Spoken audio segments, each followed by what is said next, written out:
अहमदपुर शर्किया में महकमा खजाना पंजाब को करोड़ों रुपए के नुकसान का सामना। रेवेन्यू अफसरान और 11 पटवारियों पर मुबैना तौर पर 10 करोड़ रुपए की खुर्द-बुर्द का इल्जाम। करप्शन के इंकशाफ के बाद मामले को दबाने के लिए खुफिया मीटिंग्स, जबकि अफसरान ने पटवारियों को कुर्बानी का बकरा बनाने की मनसूबाबंदी कर ली। जाली टैक्स वाउचर्स और जमीनों की गैर कानूनी इंतकालात के लिए सरकारी खजाने को नुकसान पहुंचाने के इल्जाम भी सामने आए हैं।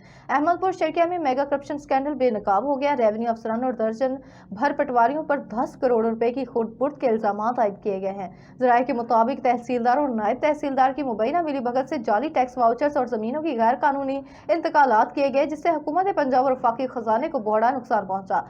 करप्शन सामने आने के बाद नायब तहसीलदार कासिम महबूब की सरबराही में खुफिया इजलास मुनक्किद किए गए, जिनमें मामले को दबाने और पटवारियों को कुर्बानी का बकरा बनाने के मनसूबाबंदी की गई। इस स्कैंडल में मुख्तलिफ शहरों के टैक्स वाउचर्स के गलत इस्तेमाल के शवाहिद भी सामने आए हैं, जबकि कई अजला में जाली पे ऑर्डर्स के जरिए करप्शन की जाने का भी इंकशाफ है। ज़राए के मुताबिक इस स्कैंडल में महकमा माल के आला अफसरान भी मुलविस हो सकते हैं, जबकि तहकीकात के लिए मुख्तलिफ अदारे मुतहरिक हो गए हैं।